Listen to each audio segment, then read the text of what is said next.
Boa tarde a todos e todas.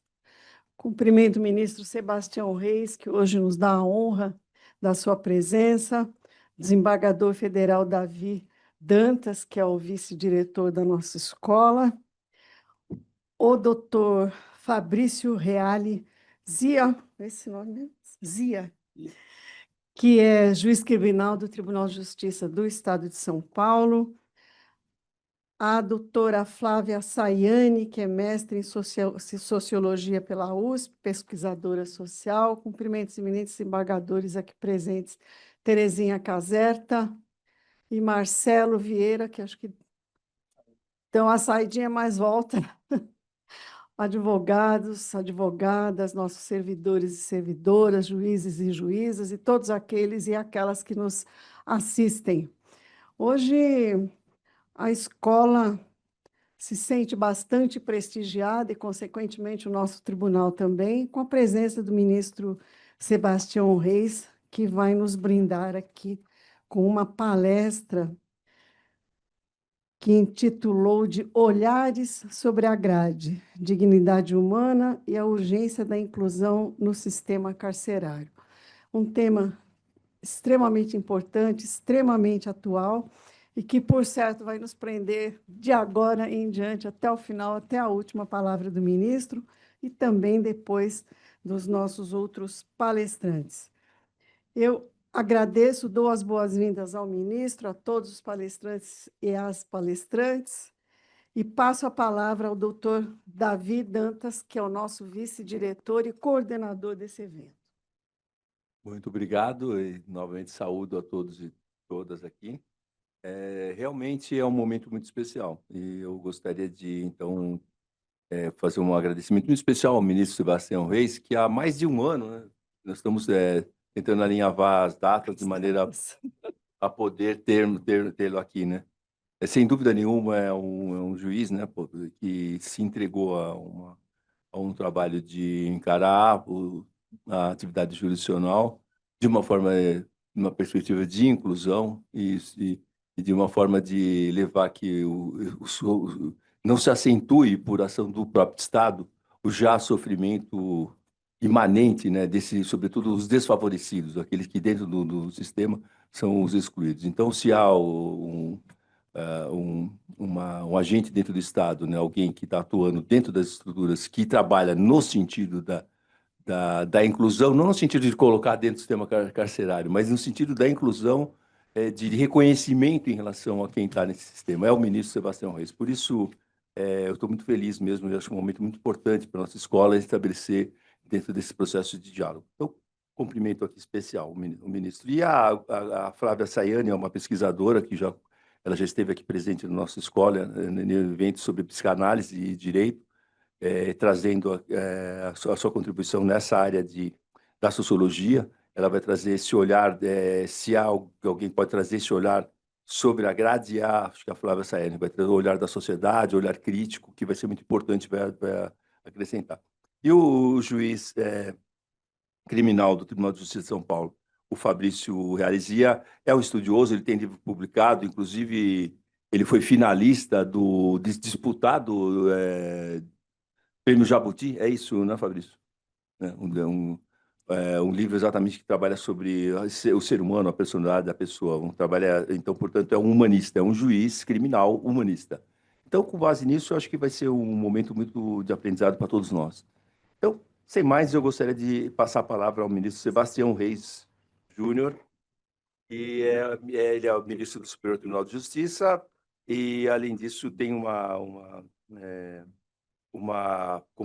dentro da sua participação, ele é membro do Centro Judiciário de Soluções de Conflitos, ele é também conselheiro da Escola Nacional de Formação e Aperfeiçoamento de Magistrados, da Infam, tem pós-graduação, estudos, e, sobretudo, aqui gostaria de ressaltar o livro Translúcida, que é um livro muito interessante, né?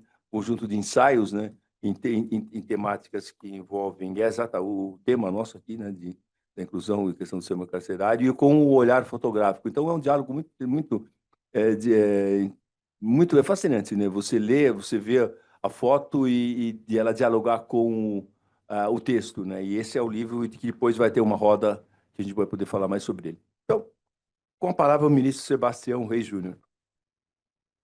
Bom, boa tarde a todos. Eu agradeço a oportunidade de estar aqui no TRF de São Paulo.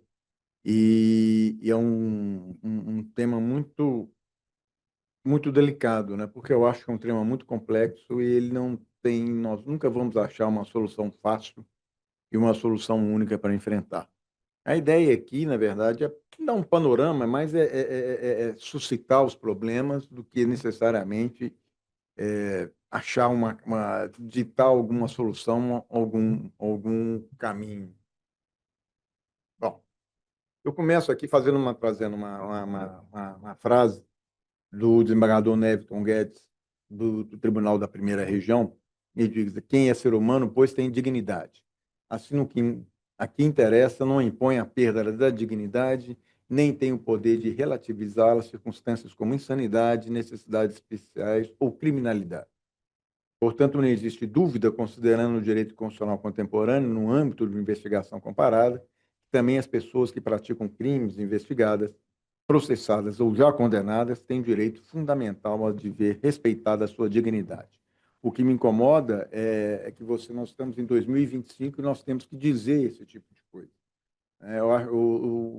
Eu tenho uma grande dificuldade de justificar ou defender o óbvio, né? Como é que você vai explicar a necessidade de se reconhecer essa situação? A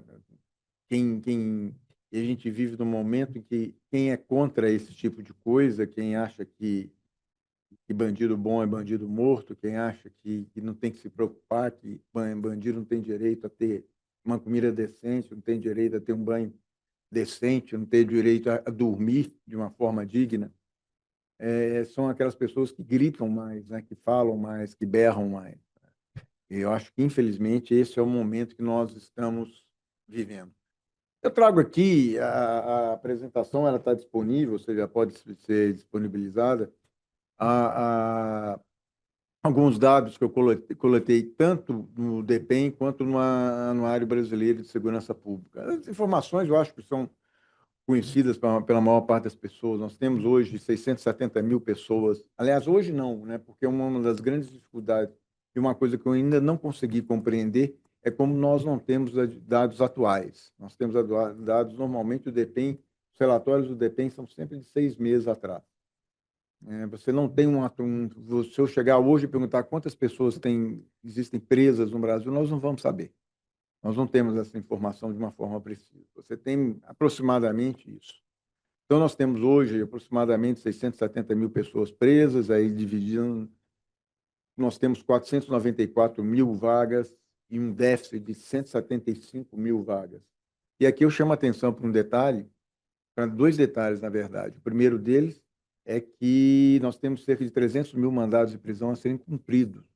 Então, se todos esses mandados de prisão fossem cumpridos, esse número estaria batendo 1 milhão de pessoas presas.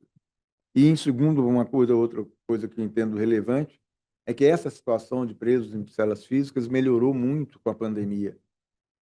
Porque até então, o uso dessas cautelares, principalmente a domiciliar, monitoramento eletrônico, não era uma coisa muito difundida. A pandemia nos forçou a ver essa possibilidade, esse outro caminho, esse caminho alternativo. E isso também é o posicionamento do Supremo Tribunal Federal, principalmente em relação às mulheres mães de crianças com até 12 anos. Isso tudo deu não vou dizer um enxugamento, né, mas esvaziou um pouco o nosso já combalido sistema penitenciário. Eu dou as informações, os dados são todos aí, e chama atenção também essa última linha, que é condições de estabelecimentos penais. Apenas 3,5% deles são considerados excelentes, 23% em boas condições, regulares 42%, péssimos e ruins, somando a 30 e poucos por cento. Então, essa é a situação geral. Faixa etária, total de inclusões, total de alvarás, ou seja, são dados, são numéricos só que mostram a, a, a nossa situação meio caótica. Aqui, outro número que impacta é a questão da raça, que cerca de 70% das pessoas presas são ou pretas ou pardas, né? Isso é uma realidade, e isso não tem como se negar. Tamanho da pena, tipo penal, crime contra as pessoas, crime contra o patrimônio, etc. Isso são dados que são encontrados nos sistemas. Pessoas trabalhando, que é um outro problema. Eu lembro que eu fiz uma visita a Papuda, que é o presídio de Brasília, há alguns anos atrás, um presídio com mais de 3 mil presos e tinham 150 pessoas só trabalhando. Você achar que as pessoas que estão lá dentro não vão se revoltar, não vão pensar em se rebelar, é brincadeira. Sem contar que o grande problema é a falta de preparo, de se pensar em alguma coisa no que se refere a uma eventual ressocialização. E aí, esse último número também é um número que impacta muito, quando a gente vê que em 1990 a taxa de aprisionamento por 100 mil habitantes era de 61 pessoas, vem num crescendo, e em 2024 chega a 447 pessoas a cada 100 mil. Só vem. E aí vem aquela famosa questão, né? Ou seja, não adianta, nada me convence de que essa política de encarceramento, e aí vamos fazer um reconhecimento, não é uma política pontual, não é uma política que a gente pode dizer, foi do último governo, não. Isso é uma política que vem ao longo dos últimos anos. Realmente um posicionamento de Estado, ou seja, entra governo, sai governo, a ideia é a mesma, achar que vocês combatem a criminalidade com aprisionamento. Nós temos aí o aprisionamento não crescendo e a criminalidade não crescendo também. E aí nós vamos nos encontrar com algumas questões. Antes de entrar, eu fiz 2 observações, eu estava ouvindo justamente hoje,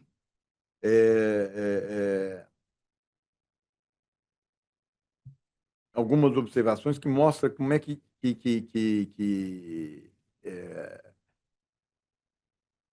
40% das pessoas presas hoje no sistema penitenciário são crimes sem violência. E aí você pergunta se essas pessoas não poderiam estar sofrendo algum outro tipo vamos dizer assim, de restrição, né? De 2024, de 1990 até hoje, a população brasileira cresceu 41% e a população carcerária cresceu 900%. Ou seja, não há também nenhuma ligação. Nós temos hoje, enfrentando hoje uma média, um crime violento como o homicídio, uma média nacional, em que apenas 30% dos homicídios são desvendados. Os desvendados não, ou seja, apenas 30% dos homicídios têm denúncia oferecida. Sendo que, por exemplo, o Distrito Federal, que é tido como uma polícia bem remunerada, uma polícia de excelência, que tem estrutura, etc., um espaço menor, ou seja, uma localidade, né, uma região menor, ela bate os 90% de sucesso nessa questão, e aí nós vamos para a Bahia, onde o percentual de êxito chega a 16%. Então, daí nós vamos ter essa média nacional de 30%. E, por coincidência, hoje, antes de vir para cá, eu vi uma notícia aqui em São Paulo, que São Paulo esclareceu menos de 1/3 dos homicídios no primeiro ano desse governo atual. Então, mostra que realmente há um problema que aí bate com essa primeira causa, né, que é uma justiça lenta e despreparada para o volume de processo, né? Nós nos deparamos com quantos presos hoje são, acho que cerca de 30% a 40% dos presos são, não chega a esse número, deixa eu só ver que eu acho que está aqui atrás.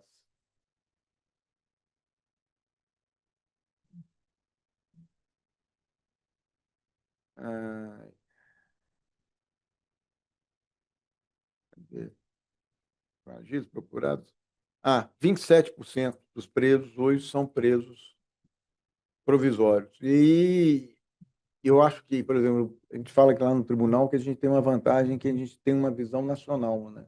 Não é uma visão restrita. Acho que o doutor Fabrício convive muito com a realidade de São Paulo, e a gente convive a realidade nacional. E a gente percebe que inúmeras questões que travam um bom andamento do processo, o andar célere do processo, é justamente a questão da justiça, de uma justiça pesada, de uma justiça lenta. Então, você tem situações em que você fica esperando um ano e meio um exame criminológico. Você espera um ano e meio uma perícia. Você espera um ano a digitalização do processo. Enquanto isso, a pessoa assim, continua presa. Então, são situações que que não tem. A questão do processo do Tribunal do Júri é uma questão seríssima. Não é raro o Superior Tribunal de Justiça conceder liminares, no sentido de conceder a ordem de habeas corpus, de substituir a prisão por medidas cautelares por excesso de prazo. Ou seja, justamente aqueles casos que exigem uma maior eficiência do Estado, são aqueles casos em que o Estado se mostra mais pesado, mais demorado. Que é um dos casos, é o caso do júri.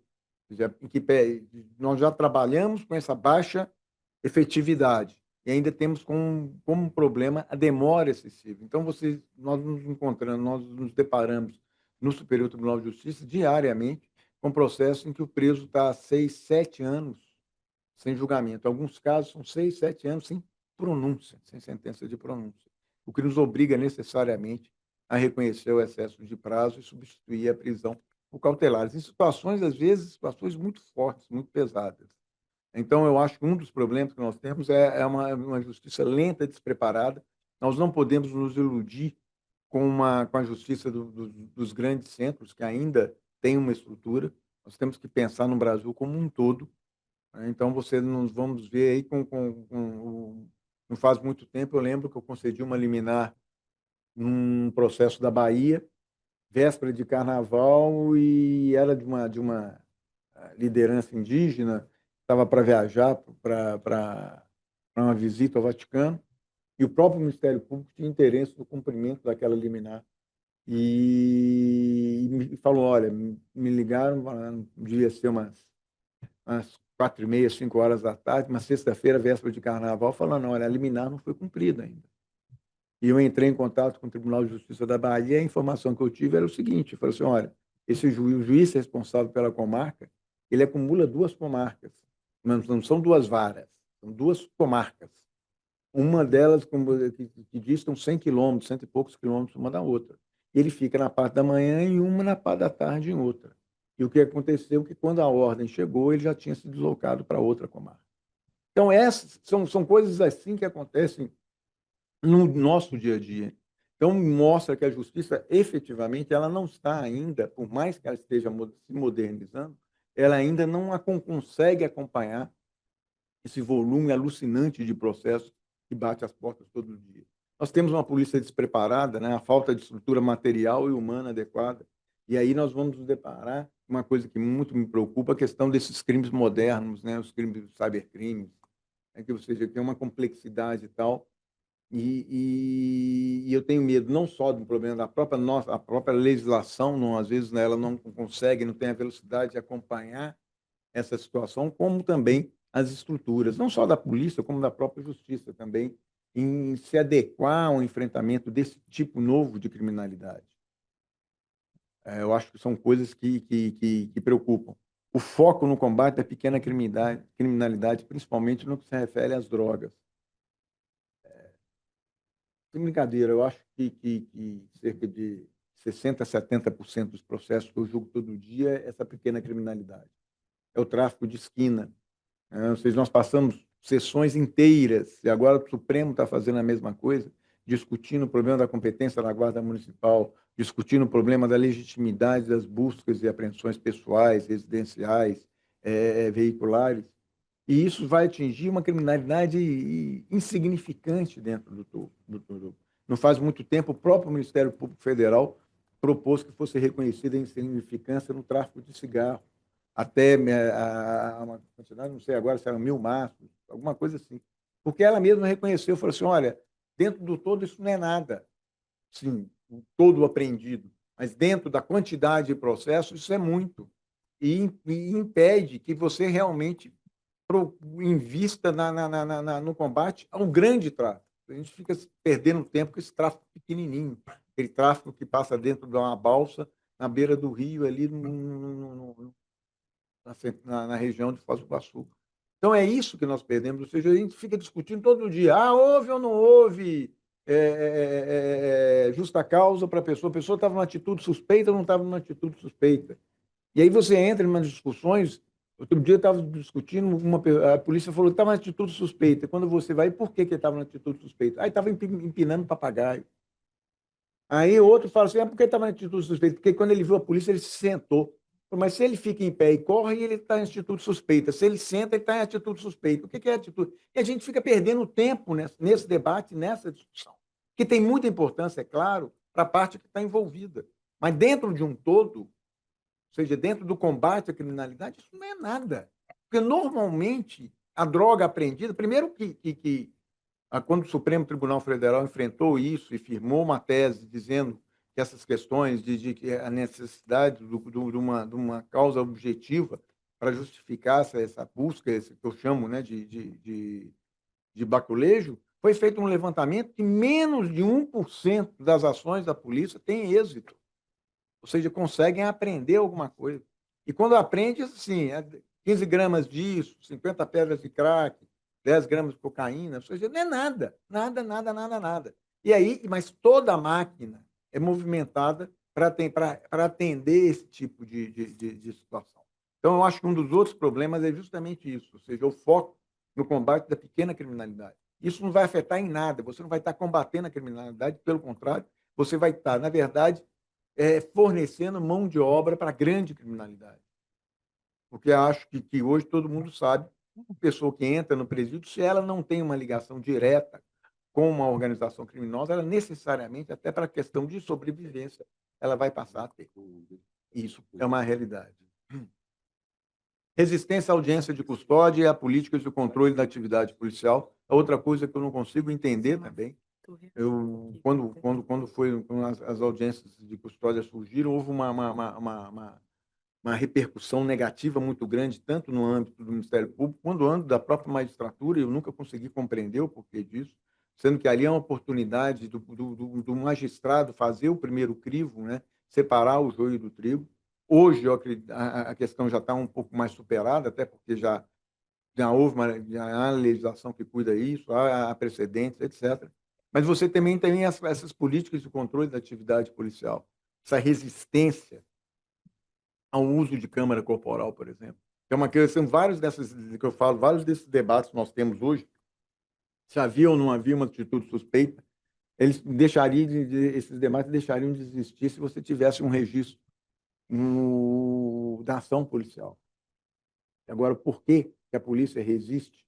E aí você vê aquelas situações, até mesmo quando o policial está com a câmara corporal, ele desliga e liga depois. Ou seja, todo dia a gente está vendo denúncias contra o abuso policial, que só são possíveis justamente em razão do uso da câmara corporal. Aí você começa a chegar à conclusão que já é compreensível essa resistência toda.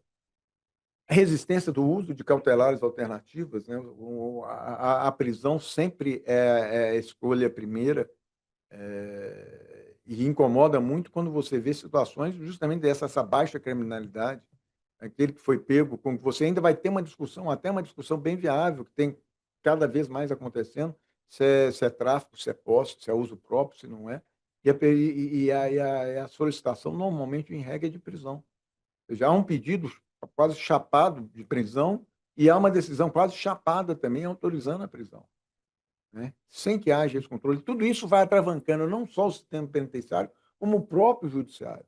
E são processos, são debates, são discussões que você tem que ter e que vão, ou seja, é o juiz que decreta, é o Ministério Público que pede a prisão, o juiz decreta a prisão, ao HC para o Tribunal de Justiça, o Tribunal de Justiça nega liminar, vem o HC para o STJ nega com base no 691, volta, a gente espera julgar, julgou o HC negado lá, vai para o STJ um bom número de vezes concede a ordem, ou seja, toda uma estrutura que foi obrigada a se movimentar, deixando de muitas vezes de atender aquilo que é o essencial, aquilo que vai realmente, que dá um impacto, e discutindo por prisões assim, eu olho e falo, eu não acredito nisso. Réu primário, sem antecedentes, sem nada, 10 gramas de cocaína, 10 gramas de maconha, às vezes, e está preso. É troco do quê você está prendendo um rapaz desse? E aí, se você vai ler o despacho, aquele despacho chapado, né? Representa um crime contra a saúde e tal, não sei mais o quê. Então, são coisas que eu acho que nós temos que repensar. Eles sempre me perguntam o que eu acho de uma eventual, ou quais seriam umas soluções. Eu acho que passa tudo necessariamente para uma mudança de mentalidade. E uma mudança de mentalidade não só é do juiz, é do advogado, é do próprio Ministério Público, é da polícia, ou seja, todos nós temos que repensar qual o caminho que nós devemos seguir, como nós devemos caminhar. A ausência de políticas públicas de prevenção e ressocialização. O último grande pacote foi o pacote anticrime, né, de 2019. Não há um dispositivo sequer que discute ressocialização e prevenção. Como é que você vai tratar, vai falar sobre diminuir a criminalidade se você não cuida da ressocialização, do reingresso dessas pessoas à sociedade? Eu conheci há pouco tempo, fui a Araraquara, eu não sei se quem não foi, eu acho que vale a pena ir. Tem pelo menos foram as informações que eu recebi, tem uma cooperativa de ex-presidiários que fica o primeiro prédio. Você sai do presídio de Araraquara, é o primeiro prédio que você vai ver essa cooperativa de ex-presidiários. E a informação que eu tive, isso foi o ano passado, que em 4 anos de funcionamento da cooperativa, nenhum preso tinha reincidido. Nenhum preso tinha reincidido. É esse tipo de política que efetivamente vai impactar na criminalidade. Não é simplesmente aquela preocupação em empreender e enclausurar. É isso que nós temos que pensar. Nós temos que ter um foco na ressocialização, na prevenção e na ressocialização. A prevenção, eu sei que é uma questão extremamente complexa, porque ela envolve emprego e educação. Sem isso, você não vai conseguir prevenir a criminalidade. Mas a ressocialização, ou seja, você dá um treinamento adequado para aquele que vai um dia sair do presídio, porque você sabe que vai sair. Essa que é a grande questão. Ele vai sair.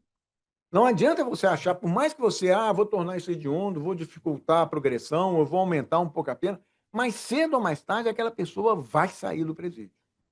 Então, se você não se preocupar com a reinserção dessa pessoa na sociedade, não há criminalidade que vai baixar. A criminalidade vai continuar não crescendo. Com uma diferença. Muitas vezes, aquele que entrou por um crime banal, um crime pequeno, sem violência, ele vai se tornar um criminoso perigoso. É essa que é a realidade, é isso que nós temos que pensar, é isso que nós temos que ter consciência.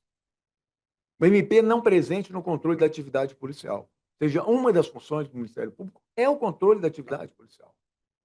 É inimaginável você ter. Eu tenho situações que eu enfrento em que o réu, na audiência de custódia, faz a denúncia. Eu fui torturado, eu apanhei, às vezes ele aparece machucado na audiência de custódia.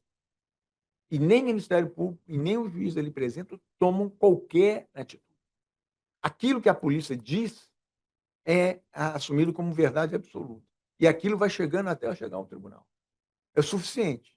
A autoridade policial disse isso. Então, pronto, aconteceu, não tem dúvida. Mesmo com todos esses questionamentos, ausência de câmera, ausência de monitoramento, às vezes você depara com depoimentos que são ipsilíteres, idênticos, depoimentos das duas autoridades, dos dois policiais, que em regra são dois, né, que aparecem. Agora, o MP não faz esse tipo de controle. Ele recebe, eu acho que ele vai optar por um caminho mais fácil. Ele recebe aquela prova, adota aquela prova e vai embora, toca a vida. Às vezes, o processo, inclusive processos mais complexos, onde você tem problema de interceptação, uma série de coisas, provas, captação de imagens, de prints de celular, etc. Ou seja, você vê que abusos foram cometidos, que a própria autoridade policial ali no lugar, como o ministro Rogério fala, né? É muito interessante você achar que um cidadão vai estar na sua residência, vai convidar a autoridade policial a entrar para saber se tem droga lá na casa.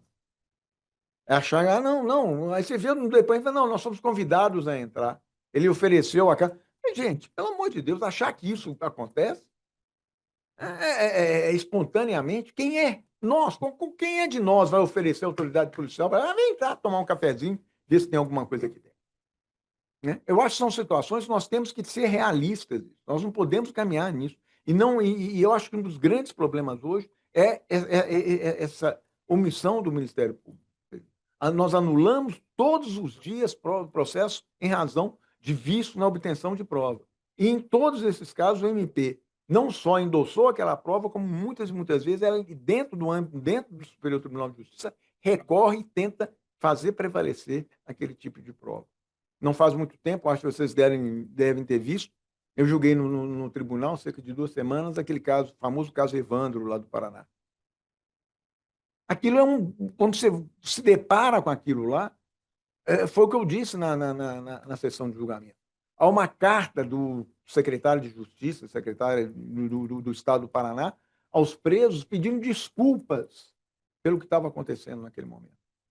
E o Ministério Público paranaense recorreu. Ou seja, houve uma revisão criminal, a revisão criminal foi julgada procedente, e eles recorreram para o Superior Tribunal de Justiça, foram despachar para defender aquilo que flagrantemente havia ou seja, eles usaram durante o processo uma filmagem, toda ela cortada. Quando esse filme caiu na mão do jornalista, foi possível perceber a prática de tortura. E mesmo assim eles sustentaram aquele tipo de situação. Onde nós vamos chegar? Não estou dizendo que as pessoas fizeram ou não fizeram, só sei que a prova foi obtida sob tortura. E isso dá para você perceber. Você ouve nos vídeos a coisa, você tem imagens dos presos machucados, com o ouvido sangrando de levar pancada, etc. Você tem filmagem do policial sentado ao lado de um dos céus e torcendo a mão da pessoa até a pessoa reconhecer uma determinada situação. Ameaças explícitas, dizendo que aquela situação só ia acabar se ela confessasse. Então, eu não consigo compreender realmente aonde que está o que leva o Ministério Público, em determinadas situações, a endossar esse tipo de prova, a não tomar providências no sentido de acabar com esses abusos policiais. Resistência à adoção da jurisprudência pacificada nos tribunais superiores, eu não preciso isso dizer, né? Porque é uma coisa que acontece constantemente, todos os dias. Outro dia circulou na internet um vídeo, justamente um Superior Tribunal de Justiça, bem ou mal, eu não vou entrar, eu acho que está certo, não vou nem discutir isso agora, tem uma jurisprudência pacificada, eu acho que, inclusive, endossada pelo próprio Supremo, no sentido de que o réu só é obrigado a responder aquelas perguntas que ele quer responder. Ele não é obrigado a responder. E a juíza em audiência fala, isso é palhaçada do Superior Tribunal de Justiça, isso não procede. Ela pode pensar o que ela quiser, ela pode não concordar, tem todo direito. Eu não concordo com um bom número de decisões que o Supremo profere.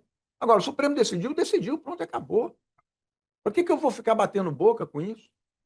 Agora, esse tipo de comportamento, o que implica? Implica justamente isso. Leva esse judiciário inchado, leva essa questão do sistema prisional. Ou seja, o sistema não funciona. O Superior Tribunal de Justiça recebeu, o ano passado, 494 mil processos. Sendo que desses 494 mil processos, quase 50% foram penais. Ou seja, nós recebemos por volta de 220, 230 mil processos penais. Nós somos 10 para julgar aquilo lá. Há um filtro que morre, esses processos morrem no âmbito da presidência, mas de qualquer um, nós estamos recebendo lá uma média de cada um de nós 14, 15 mil processos por ano para julgar. Eu tive na Corte de Cassação da França, são 150 juízes. A corte inteira julgou por ano, num processo, num ano que eu recebi 14 mil, eles julgaram 17 mil processos. A corte inteira, 150 juízes. Mostra a disparidade da coisa. E isso qual vai ser a consequência direta disso? É claro que isso vai repercutir no sistema prisional inchado. Estamos julgando mal. Quando a gente fala prender mal, não é que nós estamos prendendo, é claro que existem aqueles casos que a gente prende inocente. Mas não é só isso. É questão de colocar dentro do sistema pessoas que poderiam ser punidas, mas não necessariamente com a reclusão. Nós teríamos outros caminhos para punir essas pessoas, inclusive para facilitar a ressocialização, de que elas não reincidam. Mas a opção sempre é a prisão. A ausência de políticas públicas de prevenção e ressocialização, pouco gasto efetivo com o sistema prisional, e a gente vê isso pela carência de vagas. Todo mundo defende a construção de presídios, mas se você chegar numa prefeitura, numa cidade e falar, vou construir um presídio aqui, a cidade toda vai se revoltar contra aquilo lá. Não estou tirando a razão, porque a gente sabe muito bem, quando você constrói um presídio, você traz uma situação. Brasília aconteceu isso com o sistema, com a penitenciária federal. Ou seja, uma situação que Brasília não vivia e aconteceu isso. Mas é uma realidade. Mas é um contrassenso. Todo mundo acha que tem que ter preso, tem que ter presídio, mas ninguém quer participar desse processo. Sem contar a quantidade de recursos disponíveis. O dinheiro existe, ele não é aplicado, ele não é utilizado. Discurso de que a solução para a criminalidade é a prisão. Eu acho muito engraçado que você, por exemplo, estava vendo agora que esse problema do metanol na bebida. Tem um projeto há 6 anos dentro do Congresso Nacional. 6 anos. No dia seguinte já começa, nós vamos votar, agora virou urgente. Ou seja, eu falo que a gente legisla com fígado, né? Surge uma determinada situação, na época da pandemia, havia uma proposta de criação de lei, furar fila para receber vacina.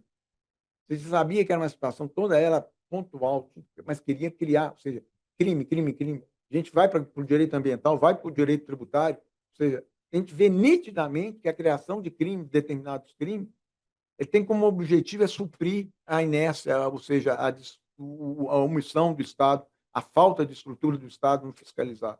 Então, aquilo que tem um caráter nitidamente administrativo passa a ter um caráter penal. No direito tributário, você fica muito claro isso quando se o devedor pagou, acabou o processo. É nítido, ou seja, aquilo é crime para forçar a pessoa a pagar. Mas tudo isso vai pesar no Estado. O Estado pesa, fica pesado, obsoleto. Falta de emprego, educação e perspectivas concretas. Eu não sei se vocês já viram, tem um filme que eu recomendo, que é baseado numa história real. É claro que, como todo filme, tem a parte romanceada, tem a parte, provavelmente, não sei se vai até onde, um filme chamado Bandida. Eu não sei se já viram. É um filme de uma história de uma mulher que vivia numa comunidade e não tinha pai, como de regra. A mãe trabalhava na cidade e acabou doando a criança, emprestando a criança com um pai de santo. E ela chegou a ponto de quase ser abusada, e, na verdade, o pai de santo queria para abuso e depois até para negociar o corpo da menina. E no dia que ia acontecer, pelo menos isso é o que relata, e realmente o livro deve ter, a maior parte do filme deve ser real, porque eu vi um depoimento dela sobre o filme depois, ou seja, tinha tido a aprovação dela. Baixou um santo, alguma coisa assim nela, e o pai de santo começou a respeitar. Mas ela viveu nessa comunidade. Não tinha opção, não tinha pai, não tinha mãe.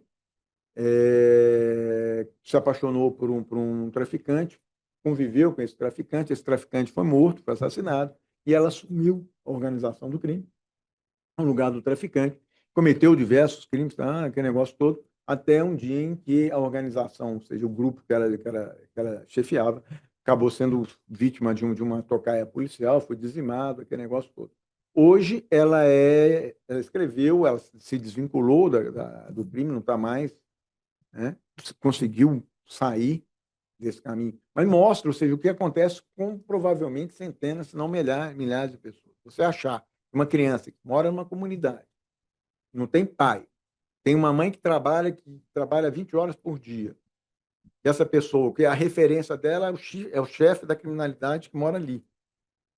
Colar de ouro, relógio, roupa de grife, etc. Cheio de mulher, aquele negócio. Que essa pessoa que ganha, se aderir à criminalidade, vai ganhar mais do que a mãe dele ganha trabalhando muito menos, acha que essa pessoa vai resistir à criminalidade. Você encontra aqueles casos em que são coagidos, né? Praticamente coagidos a aderir àquele sistema onde eles estão vivendo. Então, eu acho que se a gente não pensar dessa forma, ou seja, a questão de emprego, educação e perspectivas concretas, as coisas não vão funcionar. Aqui nós falamos da questão da superlotação carcerária, né?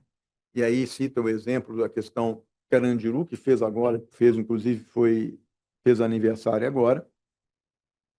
Situações em que o Brasil foi condenado em diversas oportunidades pela Corte Interamericana, e nós chegamos ao ponto em que, nessas 4 condenações, há o reconhecimento da Corte na necessidade de considerarmos em dobro o tempo de pena cumprida. Isso pelo Estado, nosso Estado, né? O sistema penitenciário.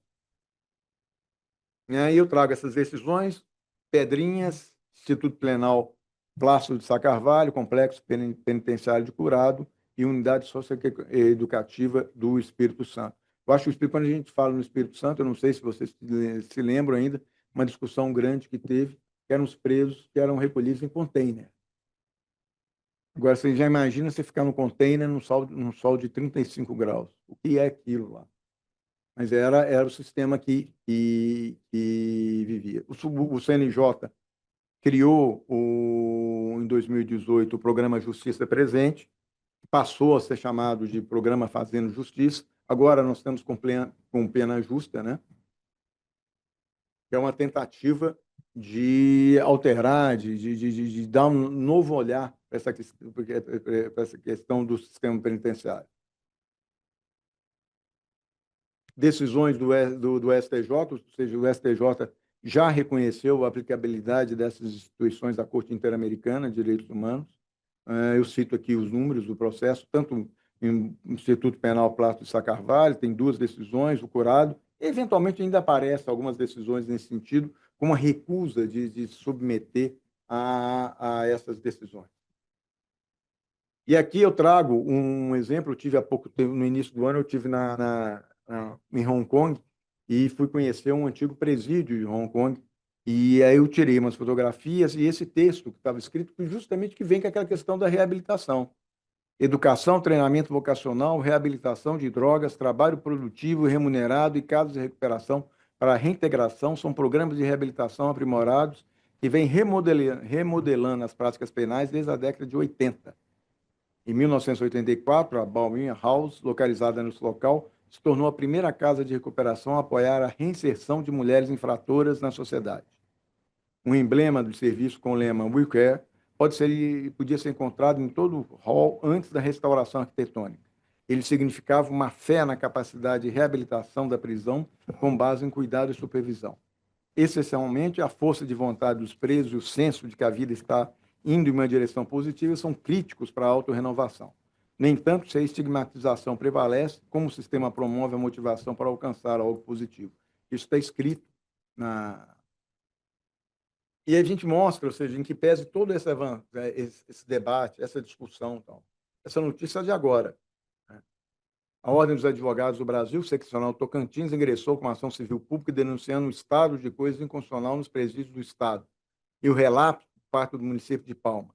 O relatório de sustentação, resultado de inspeções realizadas entre junho e julho desse ano, 2025, escancaram um cenário de degradação humana e falência estrutural que coloca em xeque a legalidade da execução penal no Tocantins. Isso aqui são cenas, são fotografias da situação que foi encontrada. Gente, alguém se recuperar, se ressocializar num ambiente desse é difícil. Papuda. A área de idosos da Papuda é a mais superlotada e presídio enfrenta problemas com comida estragada. Isso é do Distrito Federal, capital nacional, capital federal. Ou seja, se em Brasília nós estamos nos deparando com essa situação, um dos presídios, vamos dizer assim, mais tradicionais que tem, imagina no resto do Brasil. Aí vem o outro lado, a Secretaria de Administração do DF afirma em nota que reconhece a situação e vem adotando medidas para enfrentá-la. Condições são descritas em relatórios de defensorias públicas do Mecanismo Nacional de Combate e Prevenção à Tortura. Essa notícia é de agora, setembro de 2025. Não estou falando de situações de 3, 4, 5 anos atrás. Estou falando de situações de 2025. Tocantins, Papuda. A fotografia, ó, Marcela.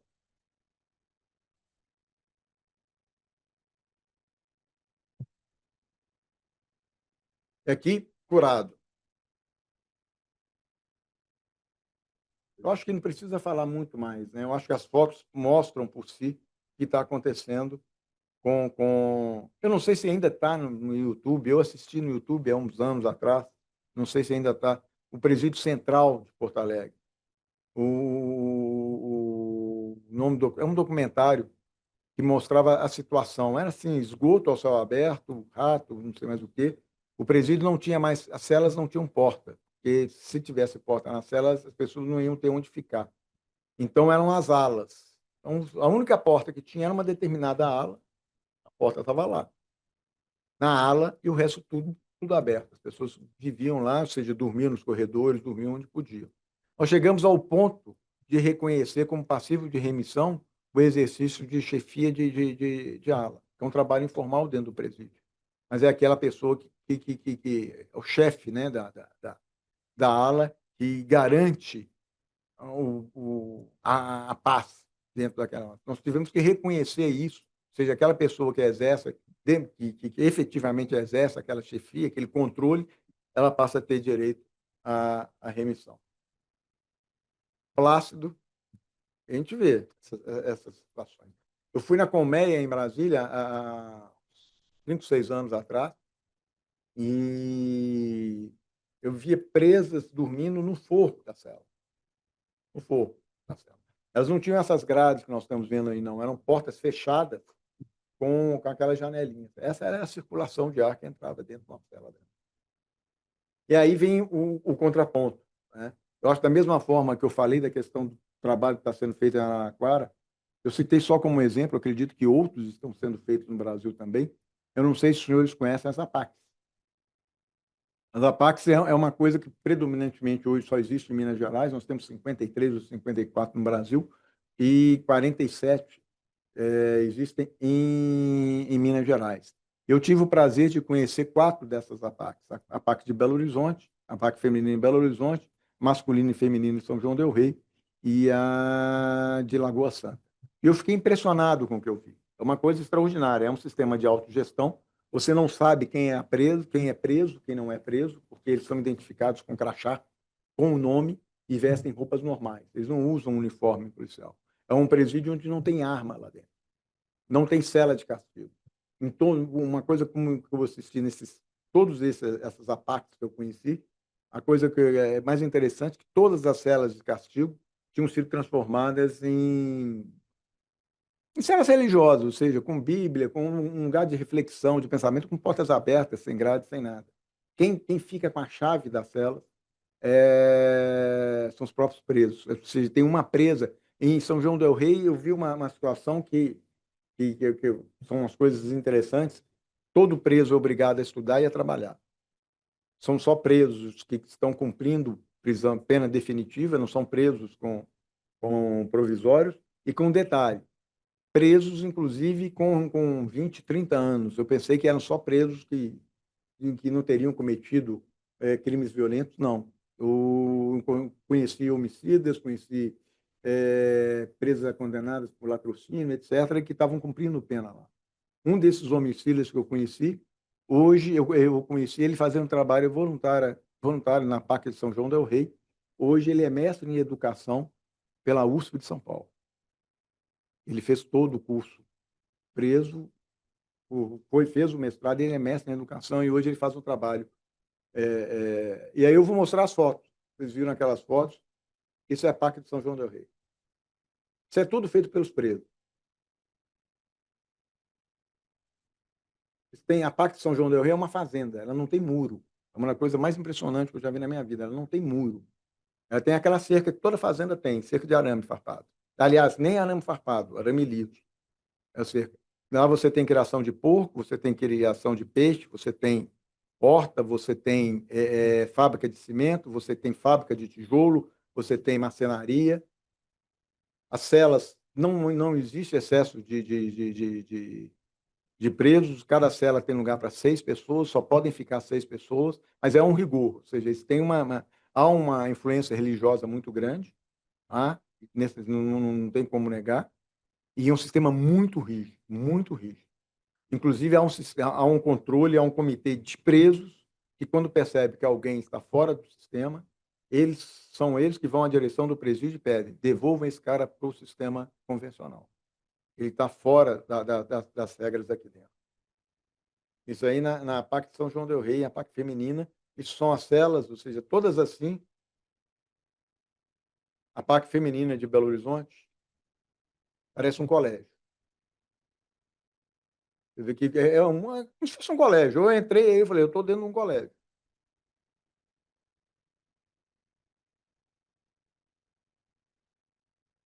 Senão você vê que quem está de uniforme são as funcionárias.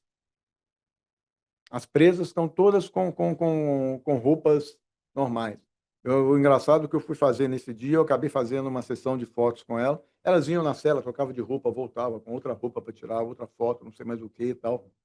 Mas assim, ou seja, esse é o ambiente. Então, a ideia foi justamente fazer, ou seja, dar esse panorama, tentar fazer um diagnóstico do que está acontecendo, de como é que o sistema não está funcionando, né, de que nós precisamos repensar. Eu acho que continuar do jeito que está não vai chegar a nenhum lugar. A ideia é de simplesmente aumentar a pena, transformar. Quantos anos que o feminicídio foi criado, foi taxado como crime hediondo?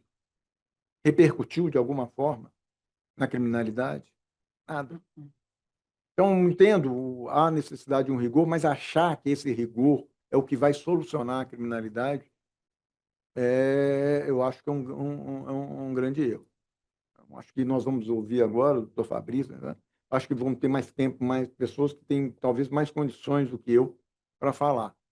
Tenho uma visão de tribunal superior, já tive a oportunidade de conhecer presídios em Santa Catarina, no Rio Grande do Sul, em Brasília, São Paulo, Minas, Rio de Janeiro. Eu acho, pretendo conhecer outros lugares, mas é só realmente a experiência que eu tenho, é a visão que eu tenho, que eu quero apresentar.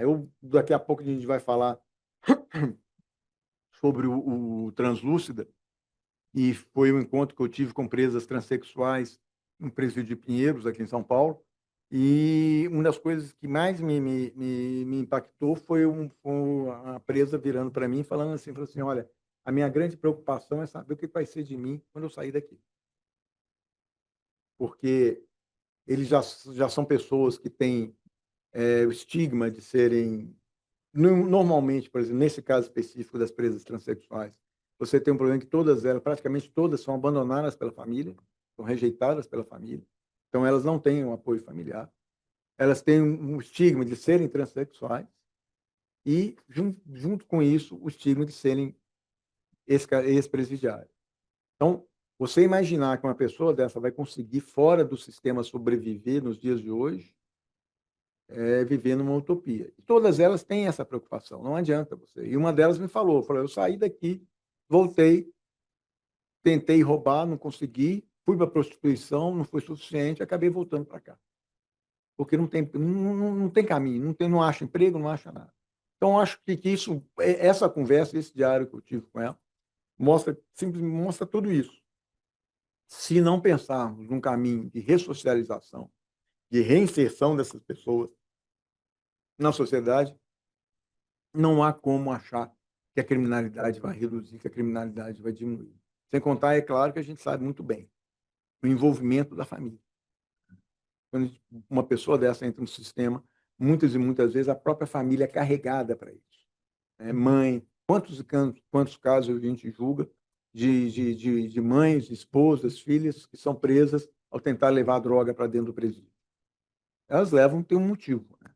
Ou seja, aquilo lá é como se fosse uma missão. A gente sabe muito bem disso. Muito obrigado.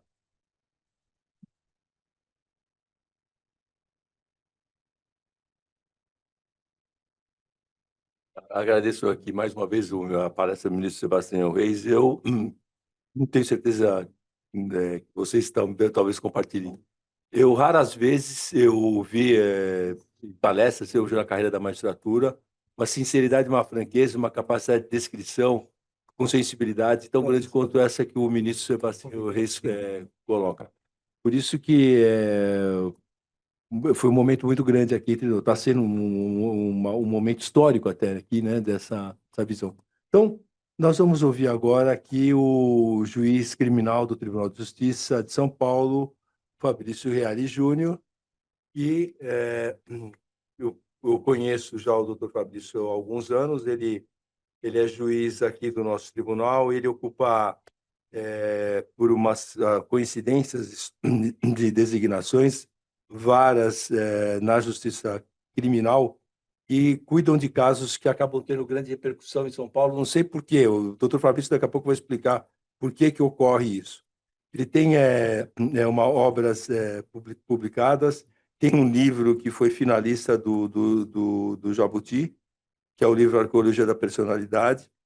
Ele também é autor de conto literário, e eu acredito que ele também vai juntar a sensibilidade com a experiência de juiz. Doutor Fabrício Realizia. Doutor Davi, um grande amigo de muitos anos, agradeço o convite, também a desembargadora doutora Marisa, e também em nome do ministro, quem cumprimento todos da mesa, e a professora pesquisadora Flávia. Tá aí. Eu ia pedir para falar depois, porque eu ia fazer um contraponto às palavras do ministro, e eu não sei exatamente qual seria as palavras da pesquisadora, se ia ser um contraponto, ou se ia endossar mais ou menos. Eu acho que eu vou surpreendentemente endossar.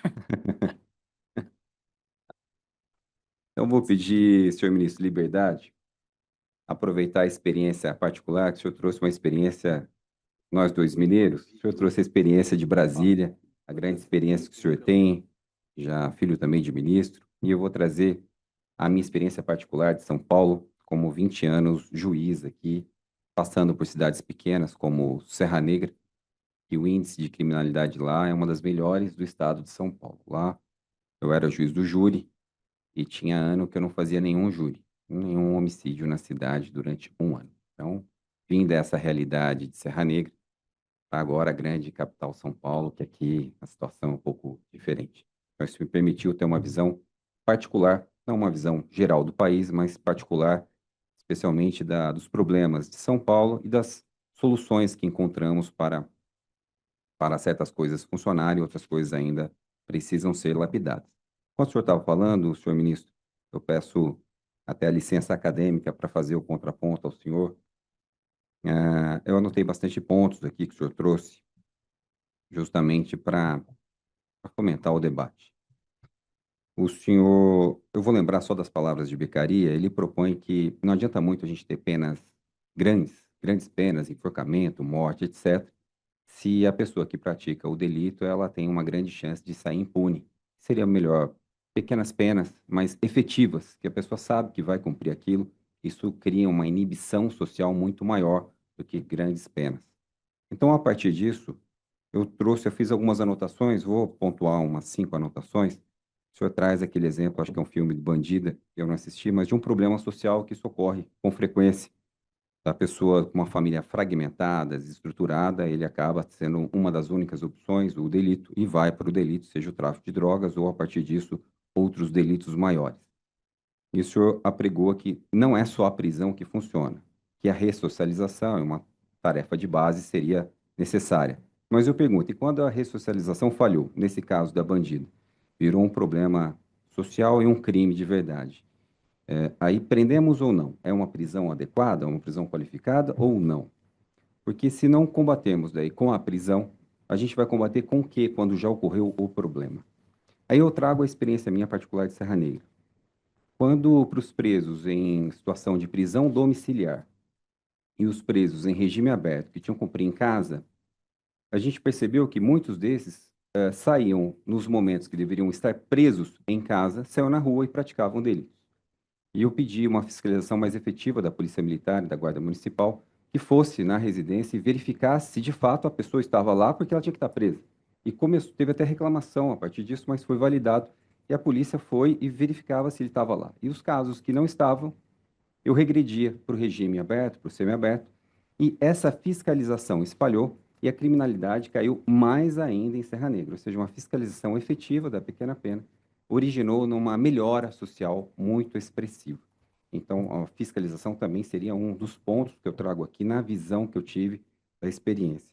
A outra, como o senhor bem pontuou, o tráfico de drogas hoje, a gente percebe aquele tráfico pontual que é a ponta da ponta da ponta, pequena quantidade de drogas. Mas isso ocorre, como eu observo, que é o encontro casual da polícia militar e não o trabalho da investigação da polícia civil. A polícia militar que está passando de carro, sabe que ele tem uma boca, prende o criminoso com pequena quantidade de droga, é o tráfico de drogas, e a tarefa de investigar que da onde origina aquilo que competiria às polícias civil, pelo menos aqui na nossa experiência no estado de São Paulo, a polícia civil ainda carece de muitos recursos, sejam humanos e sejam tecnológicos. Então, cidades pequenas, tem só o delegado, 2 investigadores, ele mal dá conta de tocar os inquéritos que originam dos flagrantes, que dirá iniciar uma investigação para saber de onde veio aquela droga ou dos grandes centros. Então, a gente falha em tracejar de onde veio a droga e acaba prendendo no varejo e milhares de processos, milhares de HC, e aquela discussão se isso é tráfico, se isso é porte de drogas, etc. Então, de fato, acontece isso mesmo, mas eu percebo que é um problema da estrutura da polícia e não propriamente do judiciário. O senhor trouxe também outra que há discussões do STJ, e nós acompanhamos muito atentamente, senhor ministro, as posições do STJ, as posições do Supremo, até nesse encontro, se o policial, como teve recentemente, se a situação de nervosismo do preso de alguém na rua justificaria a abordagem policial ou não. O STJ tinha se inclinado inicialmente que não, e o Supremo agora se inclinou que sim. Algumas decisões. Perfeito, senhor ministro. Até falo para o senhor, justificando que o senhor apontou, e São Paulo também, como os ministros do STJ, o senhor não falou textualmente isso, mas algumas vezes falam, algumas vezes nós, de São Paulo, não seguimos algumas orientações do STJ, mas evidentemente que naquilo que é de precedente vinculante, necessariamente há observância, e aquilo que são decisões pontuais, aí abre esse espaço de margem para o juiz, tanto que o STJ tem essa posição contrária ao Supremo, que tem posições antagônicas, mas dentro da margem de liberdade da judicatura. Evidentemente que os precedentes devem ser seguidos por todo e qualquer juiz, os precedentes vinculantes. Mas veja, isso mesmo eu pergunto, mas será que nós, juízes, que não estamos na rua, não devemos acreditar no tirocínio do policial? Especialmente quando aí encontra a droga, entra na casa, tem uma quantidade expressiva de droga ou está numa prisão em flagrante? Porque, veja, a forma que é trazido dos abusos policiais não me parece ser a regra, embora exista, não é a regra que eu observo isso, pelo menos aqui na nossa experiência em São Paulo, não é que metade dos policiais estão em abuso, estão em busca constante de se prender pessoas que não têm menor vínculo com o crime, né? Não seria algo pontual, típico, daí sim o típico a gente combate e o restante deixa para a própria atividade da atuação policial?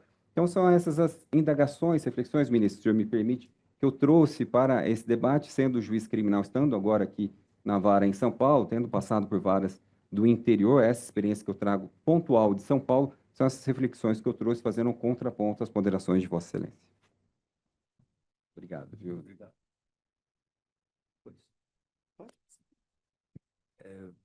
Muito bem, obrigado, Fabrício. Eu vou agora passar a palavra, então, para a nossa socióloga, que vai lançar um olhar da sociedade crítico.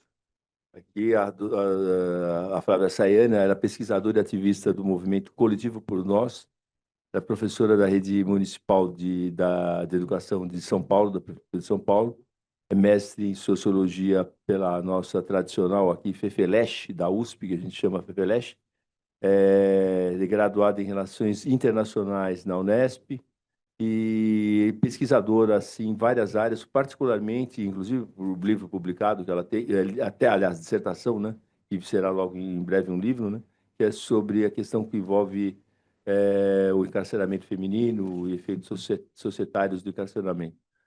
Flávia, com a palavra.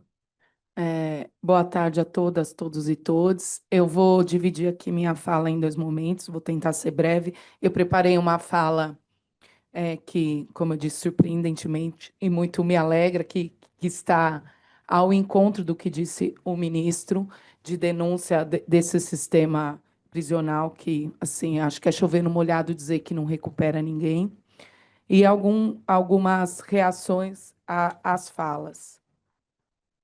Primeiramente, gostaria de agradecer novamente ao professor Davi pelo convite de estar nesse espaço, partilhando esse espaço e apontando caminhos para se questionar a existência do cárcere.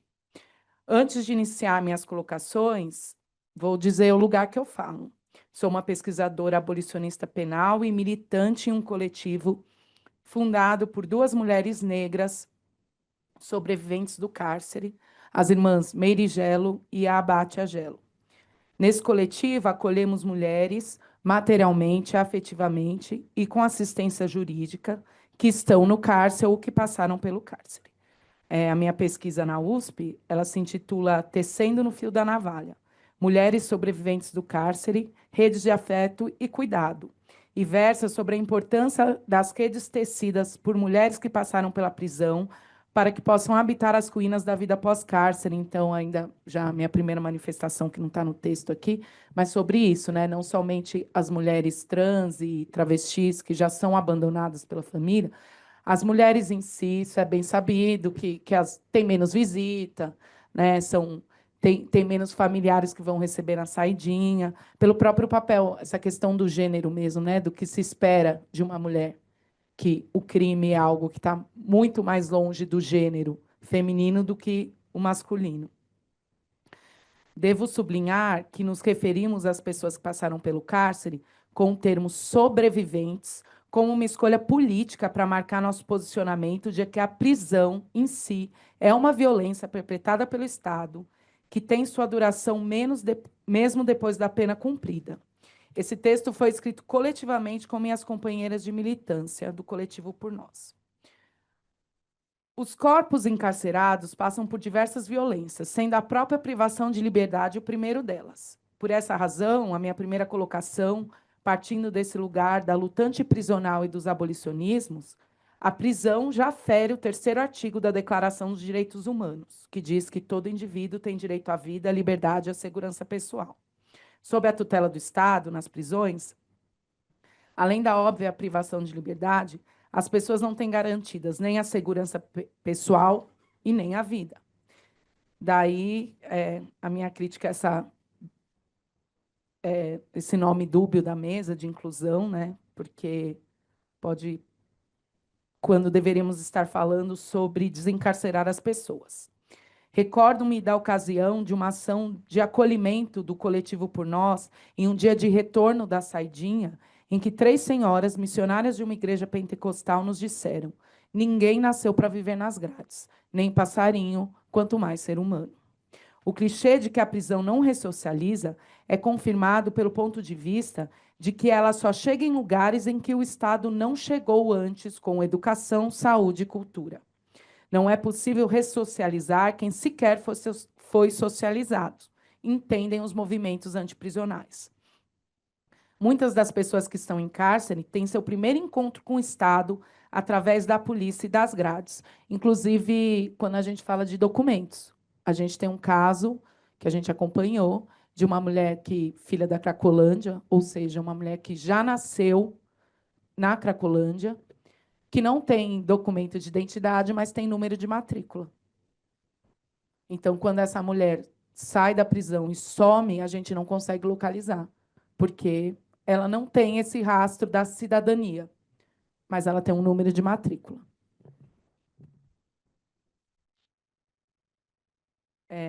Entendemos, portanto, a existência das prisões a partir do que diz Foucault: o fracasso das prisões é o seu sucesso.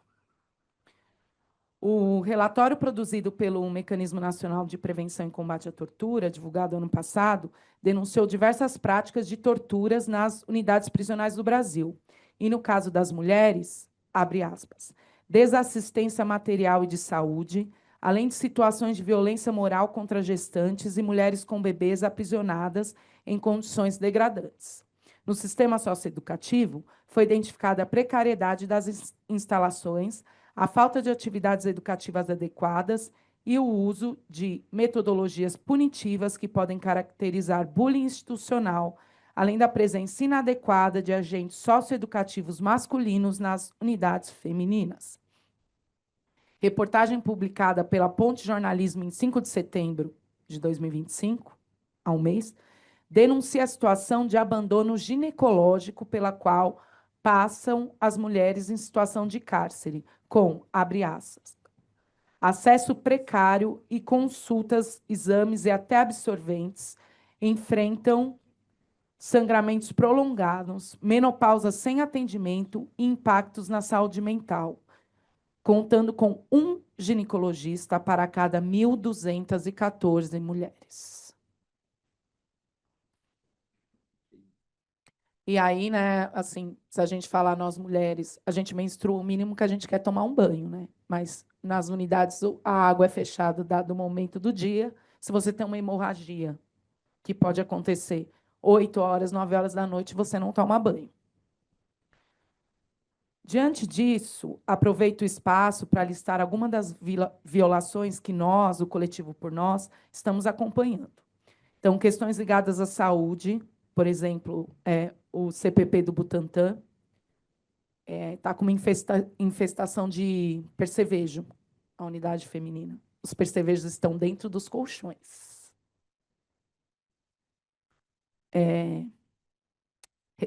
Tem questões em relação à alimentação, comida muito ruim, e não são as meninas que cozinham, mas a questão é que não tem nem condimento para elas cozinharem.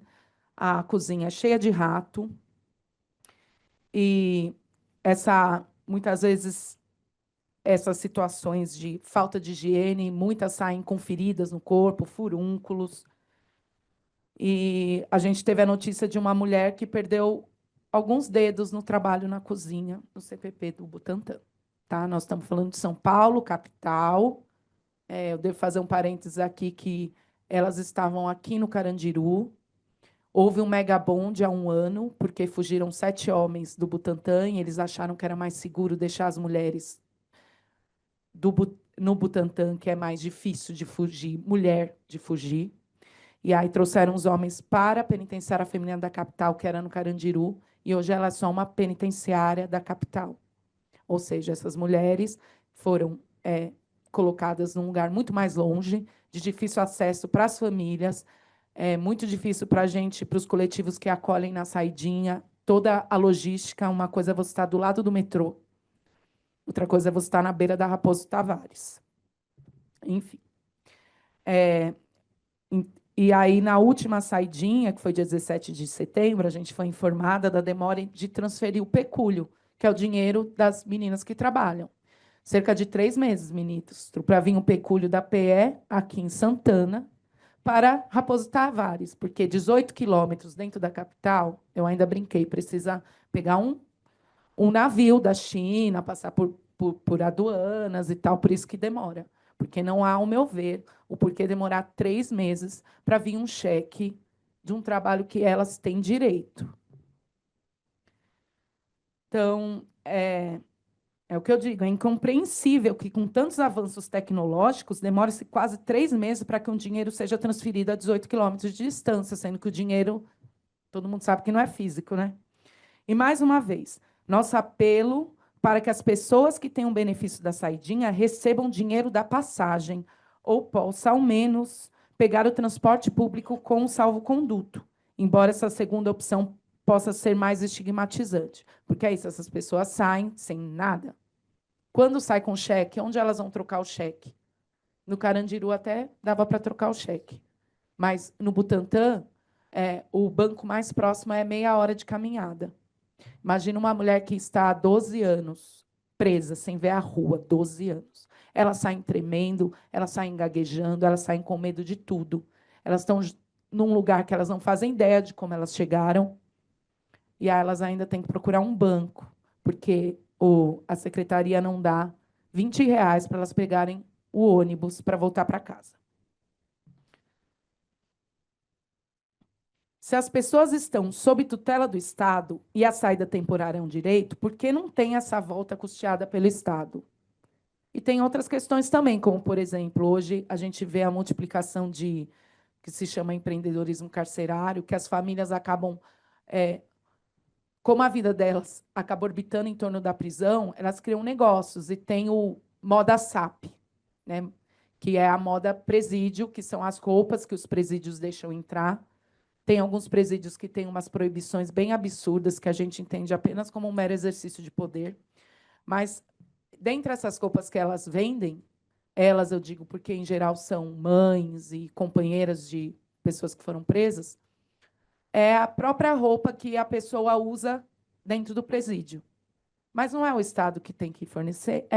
Mas as condições que o Estado fornece a essa roupa é tão degradante que as famílias ainda têm que comprar a roupa e mandar com jumbo a roupa que o Estado deveria fornecer. Por fim, o ministro citou, os exames criminológicos seguem atrasados, uma fila imensa que prolonga a pena, já que muitas pessoas deveriam estar ganhando a liberdade e ficam esperando. E aí o criminológico ele é feito antes da pessoa ir para o semiaberto, e aí ela ainda, depois que acaba a pena, ou cerca de 2 anos, assim, 3 anos, ela tem que fazer um novo criminológico, e esse criminológico não é feito porque tem uma fila imensa. Ou seja, o Estado tem mais uma forma de manter essas pessoas presas de prolongar essa pena utilizando uma das armas que, ao meu ver, é a burocracia. Referenciando o tema da mesa, entendemos que não é possível dignidade com restrição de liberdade. No entanto, na urgência da manutenção da vida, denunciamos tais violações com o objetivo de tornar um pouco mais compatível com a vida as condições das prisões. Encerro essa minha intervenção citando a geógrafa abolicionista estadunidense, ativista pelo fim das prisões. A liberdade é um lugar. E eu anotei algumas coisas aqui para reagir ao ministro, e praticamente todas em concordância, que essa política do encarceramento em massa, ela vem a partir da Lei de Drogas de 2006, assinada pelo nosso presidente Lula, ou seja, o punitivismo no Brasil ele não tem esquerda ou direita. Basta olhar o que está acontecendo, a PM que mais mata no Brasil hoje é a PM do governador Jerônimo, que é um governador do PT, na Bahia. E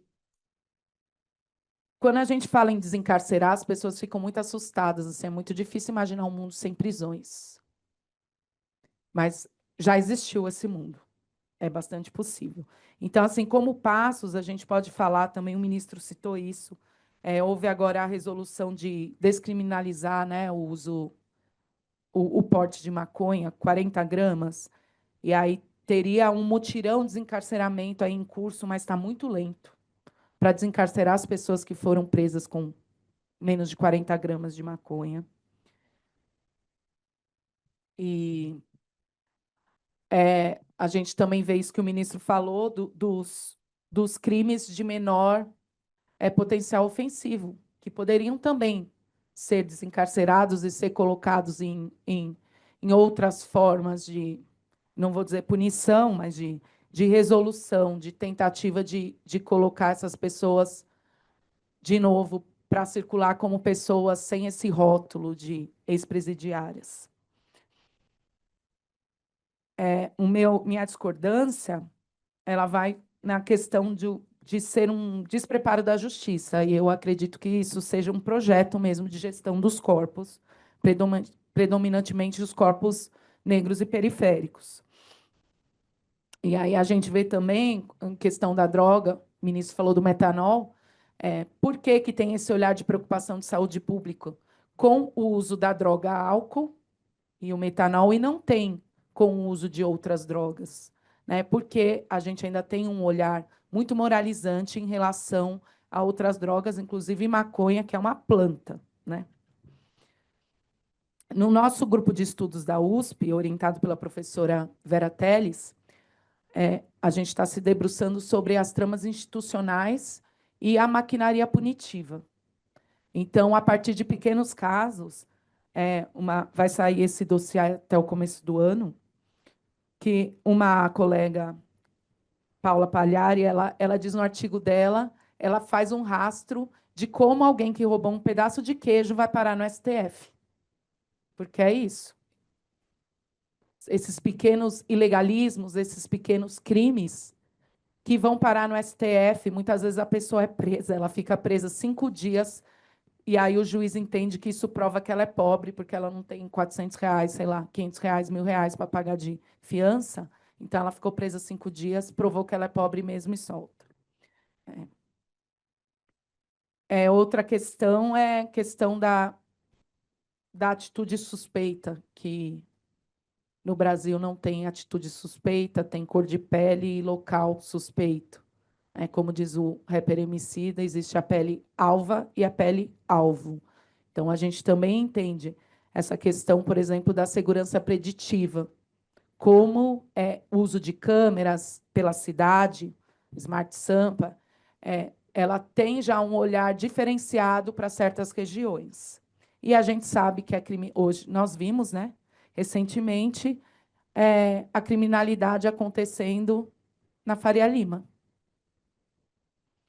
E, como diz o sociólogo Gabriel Feltran, em dado momento o dinheiro ele não é mais sujo. Quando se lava dinheiro nessa grande... Esse dinheiro vem da onde? Vem da droga? Vem vem do combustível, que foi, né, esse rastro que eles fizeram. Certo momento, chega numa fintech, ele não é mais dinheiro sujo. Então, para que criminalidade que a gente está olhando, né? E, por fim, eu queria falar sobre citar essa questão da violência do Estado. Realmente, por exemplo, a DPF das favelas, que não passou algo importantíssimo, que é a perícia independente. Não faz sentido quando um agente do Estado assassina uma pessoa que a própria polícia vá fazer essa perícia. Precisaria de uma perícia independente, que foi nessa questão das câmeras também. Para finalizar, eu discordo veementemente do juiz Fabrício sobre a ação policial ser algo pontual. Já vemos que não é. Para a gente é bastante clara com esses últimos números da Polícia de São Paulo, não é pontual. Com essa questão, por exemplo, eu só vou deixar a última ilustração, que é daquela pessoa em situação de rua implorando para o policial não fuzilar. E o policial sadicamente o fez. E continua preso somente o policial que tapou a câmera, né? Eu vi essa notícia hoje. Então, essas colocações que eu gostaria de fazer, essas provocações, e agradeço mais uma vez o convite, esse espaço para, basicamente, a gente denunciar o que vê no chão da militância. Obrigada.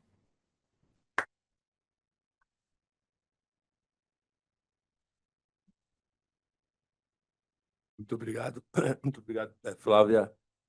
Foi muito bom te ouvir. Eu acho que também todos aqui. Eu fiquei, soube, né, agora por você de fatos e eventos realmente chocantes, né? E até você citou Foucault, né? A gente acaba até pensando, né, como que numa sociedade de controle, que tem controle total, que nós vivemos, ter algo como presídios mostra uma certa falência do próprio sistema de controle que foi montado. Algo está muito podre dentro, né, de uma estrutura que se permite ela mesma falida, enquanto uma proposta de tentar, de alguma maneira, trabalhar esse ser humano aí, que se perdeu dentro da própria estrutura aí, né? Então, com a palavra o ministro Sebastião Reis sobre essas considerações dos debatedores. Não, eu acho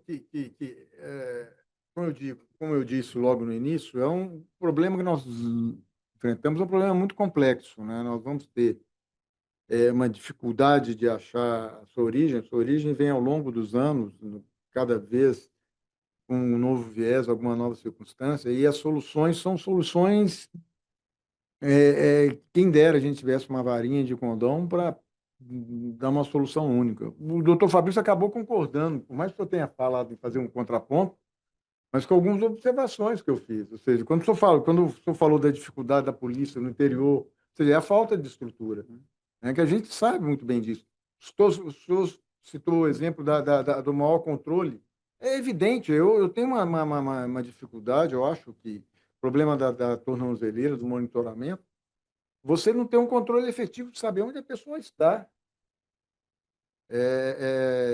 Porque o monitoramento não passa único exclusivamente por entregar aquela tornozeleira. É monitorar realmente, é efetivo isso. Então, são problemas que acontecem e que nós temos hoje. É muito mais barato, acredito eu, para o Estado montar um sistema efetivo de controle de monitoramento de que gastar dinheiro com presídio para determinados tipos de crime. Eu faço essa leitura, né? Eu vou discordar realmente dessa questão da atuação policial, porque quando o Supremo Tribunal Federal, naquele processo que o relator foi o ministro Fachin, firmou a tese sobre a necessidade de um critério objetivo para justificar as buscas pessoais, as buscas veiculares, etc., um dos dados que ele utilizou foi um dado daqui de São Paulo, em que no ano em que tiveram mais de 1 milhão de baculejos, esses baculejos resultaram achados em 100 mil situações. Ou seja, acho que não foi nada. Foi, na verdade, um número foi assim, em 1% dos baculejos eles encontraram alguma coisa. Então aí fala assim, onde está o famoso tirocínio policial? Eles estão errando mais do que estão acertando, mas assim, errando muito mais do que estão acertando. E aí eu pergunto, porque é muito confortável para nós, vivemos uma situação extremamente privilegiada. Eu, graças a Deus, eu nunca sofri um baculejo. Eu acredito que nós todos aqui na mesa não tivemos essa situação. Agora, aquela pessoa que vem e vive numa comunidade e todo dia sofre aquela situação, porque não é uma coisa pontual, aconteceu hoje e daqui a 5 anos, 10 anos vai acontecer de novo. Não, ela vai se submeter àquilo praticamente todos os dias. O que significa isso para a pessoa? Ela ter a idoneidade dela, a honestidade dela questionada todos os dias da vida dela. Eu tenho um livro que eu faço referência, principalmente quando eu falo sobre a questão do racismo estrutural, é de um conhecido meu aqui de São Paulo, que é fotógrafo, que ele adotou uma criança preta em uma determinada altura da vida. Ele é um empresário bem-sucedido, etc. Ele é com ascendência europeia. E ele, em uma determinada altura, ele começou a perceber o que o filho dele sofria, sentia, né? E ele fez um livro onde ele registrou conversas que ele teve com pessoas pretas. E é uma coisa impressionante. No livro ele faz, quando a pessoa chega, começa a conversar com ele, ele registra, tira uma fotografia dessa pessoa.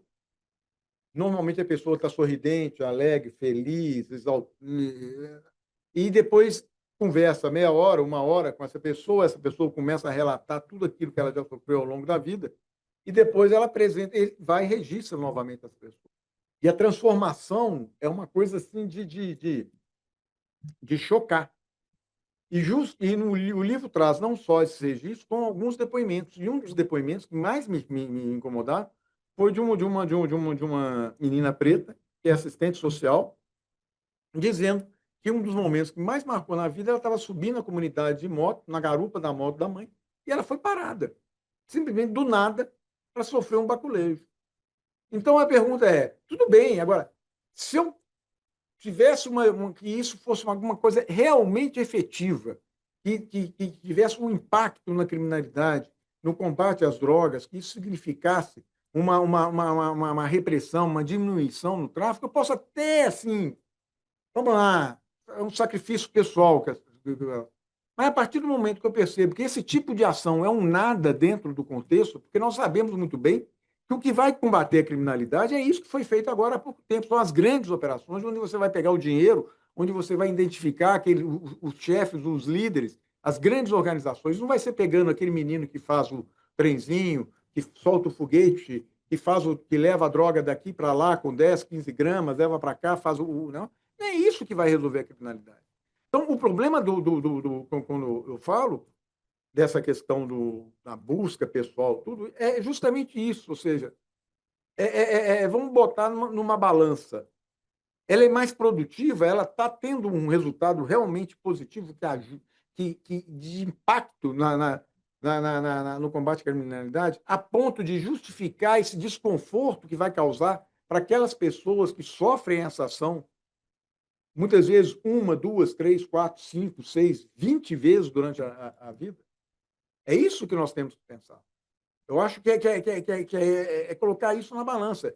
Volto a falar, eu não tenho uma solução para esse problema.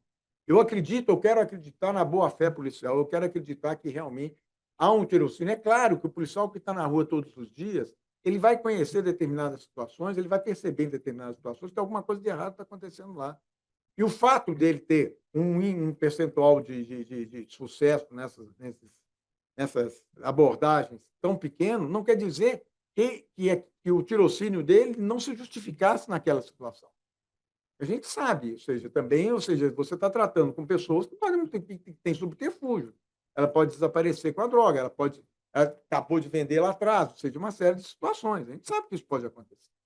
Mas o que eu acho só, e aí vai a pergunta, se ele tem essa boa-fé, por que não usar a câmara corporal? Por que a resistência do uso da câmara corporal? Porque ele vai registrar, ele vai justificar a suspeita dele lá. Ele está lá, eu estou registrando, realmente aquela cena é uma cena suspeita. Ele vai estar documentando, até para a própria preservação dele. Eu cito um exemplo, um caso que aconteceu em Brasília há muitos anos atrás, de uma blitz de trânsito, em que uma moça foi presa dirigindo embriagada. E ela foi presa, o carro foi apreendido, aquele negócio todo, e lá pela um determinado momento, ela xingando, batendo boca com o policial, ela se afastou, tinha uma parede, aquelas paredes de chapisco de cimento, e ela começou a bater a cabeça na parede. E no dia seguinte ela ofereceu uma denúncia dizendo que tinha sido agredida pelo policial e mostrando aquele negócio todo. A primeira repercussão, a força policial. Só que o que aconteceu? Não tinha câmera corporal, mas tinha gente com celular. E teve alguém que filmou ela batendo a cabeça na parede. Ou seja, se não fosse aquilo, o policial provavelmente ia estar numa situação complicada, ia ter que se justificar, não sei mais o quê. Mas estava registrado. Então, se a autoridade policial age sempre de boa fé, qual a dificuldade nessas situações de ele utilizar a câmara corporal? Eu não consigo entender essa resistência da câmara corporal. Os grandes, os países mais desenvolvidos, todos usam. Então, é só essas ponderações que eu acho que nós temos que fazer. Eu não tive a oportunidade de participar de nenhum debate, nenhum encontro com a polícia, ou seja, eu vejo notícias, né, seja aqueles depoimentos, policiais falando que pode inibir, pode criar dificuldade, inclusive, de represária depois, não sei, uma série de coisas que existem numa justificativa. Mas me preocupa, eu vejo isso, vários debates que nós nos deparamos hoje em dia, poderiam ser resolvidos de antemão com o registro daquela ocorrência. E isso eu estou falando, a pessoa, não, a autoridade policial fala, não, fui convidado a entrar dentro da casa. Convidado? Quem que abre a porta à noite para a polícia entrar lá dentro? Não, pode olhar aqui, pode vir na casa, está à vontade. Quer ir lá no quarto, quer ir no banheiro, quer não sei o quê. É difícil, realmente é muito difícil. No mundo que nós vivemos, eu confesso. Se eu parar o meu carro do lado de uma viatura da polícia, eu não olho para o policial. Não vou olhar. Não sei a reação, não sei se ele vai achar que aquilo é uma atitude suspeita, vai ficar incomodado com o meu olhar. É isso que eu estou falando, eu me deparo com situações que a atitude suspeita, estava sentado, atitude suspeita, está em pé, atitude suspeita, está empinando papagaio, atitude suspeita, não sei mais o que, atitude suspeita, ficou em desconforto, atitude suspeita. Então tudo é atitude suspeita. Qualquer coisa pode ir, isso entra no negócio do tirocínio. Então, realmente, eu acho que nós temos que repensar isso, e eu acho, posso estar iludido, posso estar errado, pode ser uma visão equivocada, uma visão de gabinete, de quem está sentado num gabinete, eu estou falando uma leitura que eu faço, que talvez o melhor caminho fosse realmente a questão da Câmara Corporal, é você tornar isso como regra, o uso da Câmara Corporal. Até porque nós estamos vendo aí que, ultimamente, vários abusos policiais só foram detectados justamente em razão do uso da Câmara Corporal, que mostra como sendo um sistema eficaz até para a própria depuração da corporação policial. É só isso que eu acho. Agora, no fundo, eu acho que nós batemos com uma série de coisas, ou seja, falta de estrutura, falta de investimento. E quando eu falei de ressocialização, o meu problema na ressocialização é o investimento na ressocialização. É aquela pessoa que foi presa durante 10 anos, 12 anos, como a Flávia falou, ela tem alguma perspectiva do dia que ela sair. A gente vê a questão feminina, né? Não sei se já leram aquele livro As Prisioneiras do Drauzio, que é uma história. Eu acho aquele livro um dos livros mais bem escritos que eu já vi na minha vida. Ele conta toda a evolução, ele vai contando, inclusive, a história do Comando Vermelho dentro do presídio, tudo mostrando. E ele citando uma história que ele conta, que foi uma das coisas que mais me incomodou. Era uma mãe que tinha 2 filhos, um casal de filhos. Os 2 estavam cumprindo pena. A filha na cidade onde ela morava e o filho numa cidade a 200, 300 quilômetros. Ela só visitava o filho, ela não visitava. Ela só não visitava.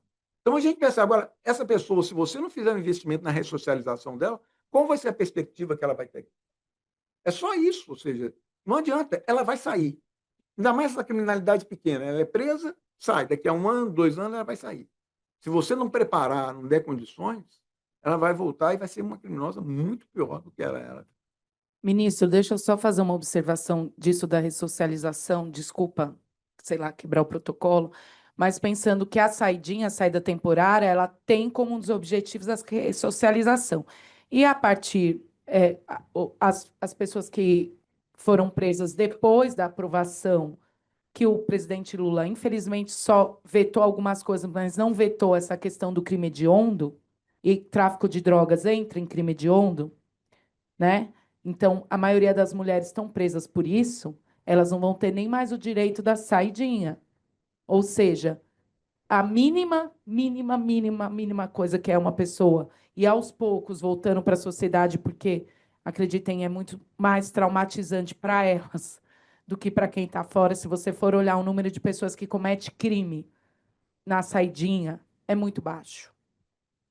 Mas aí esses programas aí, esse populismo penal, pega um caso e fica batendo nele toda a saidinha, está passando esse mesmo caso para dizer que as pessoas não devem ser colocadas de novo na rua. Então, assim, a saidinha tendo essa restrição, essa questão da socialização vai ficar mais comprometida ainda. Da socialização, né? Como eu disse, a gente não acredita nisso. Mas a pessoa vai ficar 20 anos presa, 10 anos presa e simplesmente vai ser jogada na rua, muitas vezes sem a família, sem ninguém. Porque se não tem visita, não tem carta, essa pessoa vai para onde? Quem que ela encontra quando ela sai? E aí o próprio sistema joga ela de volta nessa maquinaria punitiva e muitas vezes na reincidência, porque muitas vezes a única rede que ela fez foi a rede ligada à criminalidade. E aí você vai culpar essa pessoa e vai dizer, tá vendo? Não devia ter saído. Professora, ministro, se me permite, eu também sou professor de Direito Penal aqui da PAP, e eu acompanho, só fiz alguns contrapontos, mas eu endosso as palavras do senhor, é mais para a questão do debate aqui.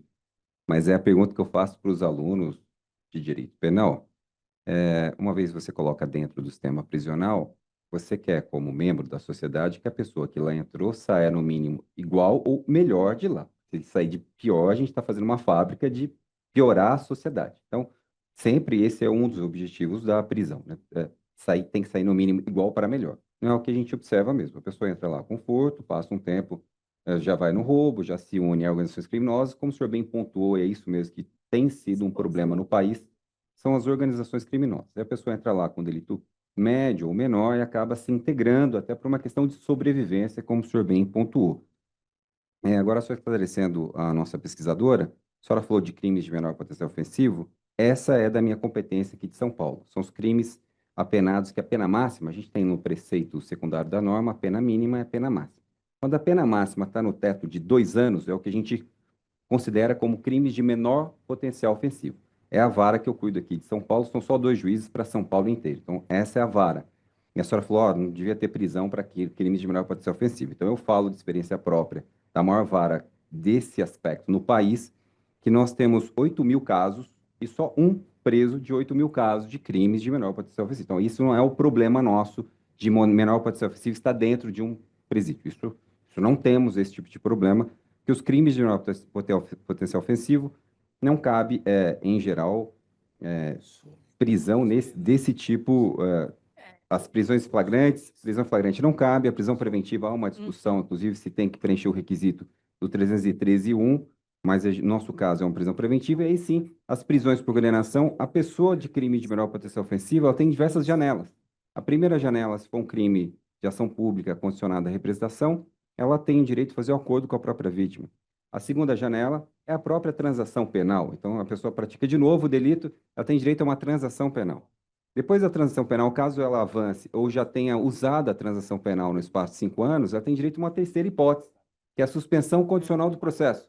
Ou seja, ela teve a primeira janela, teve a segunda janela, teve a terceira janela, aí sim, vencidas 3 etapas, é a 4ª vez que ela está praticando delito, aí ela vai ser julgada. Eventualmente julgada, vai cumprir a pena, mas geralmente as penas são pequenas, que o teto é 2 anos, e acaba ficando pouco tempo presa por sentença definitiva. Então, existem diversas janelas na legislação penal brasileira nos crimes de menor potencial ofensivo para uma pessoa, de fato, ficar presa quando pratica um delito de menor potencial ofensivo. Não é que, na prática, ninguém é preso só por tráfico de drogas. Sempre vem colado, ainda mais depois do pacote anticrime, sempre vem colado uma formação de quadrilha. Então, a gente vê pessoas, inclusive, que dizem, eu fui presa sozinha, eu traficava sozinha e colaram em mim.